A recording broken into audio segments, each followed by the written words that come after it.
Gloves কই? এখানে gloves নিলে আমি সম্পূর্ণ মুরগিটার উপাত্ত দেখাতে পারতাম না। দেখেন, এটাও হার্টের উপরে পর্দা আছে, তাহলে এটা যতই ওষুধ খাওয়ান ওষুধটা কাজে লাগবে না। দেখেন স্মল ইন্টেস্টাইনগুলো কীভাবে সংকুচিত হয়ে গেছে। এটা স্যালমোনেলা কলিব্যাসিয়াসের পুরা লক্ষণ। আর কুসুম এখনো অ্যাডজন হয়নি। দেখেন কুসুমটা দেখা যাচ্ছে, কুসুমটা দেখা যাচ্ছে। এটারও লিভার ভঙ্গুর, কিডনি ফোলা।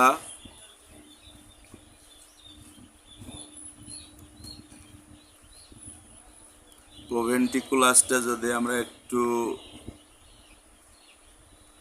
কাটি, না কোনো ধরনের হ্যামারেজ নেই। রানীক্ষেত বা এনডি নিউক্যাসল ডিজিজের কোনো সমস্যা নেই। আরও একটা মুরগি কাটলাম। এখানে মেন যে সমস্যা, তাপ হয়নি, যার কারণে বাচ্চা গোছাই গেছে। গোছাই যাওয়ার কারণে এই সমস্যাটা ইনশাল্লাহ তাপ দিলে।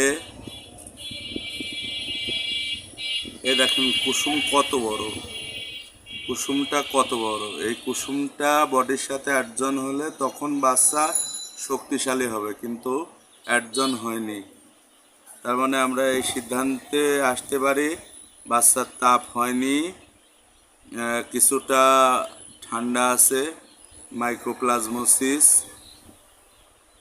নাকে একটু চাপ দিয়ে দেখি, দেখেন লাঞ্চে বোঝা যাচ্ছে না, কিন্তু শ্বাসনালীতে আছে,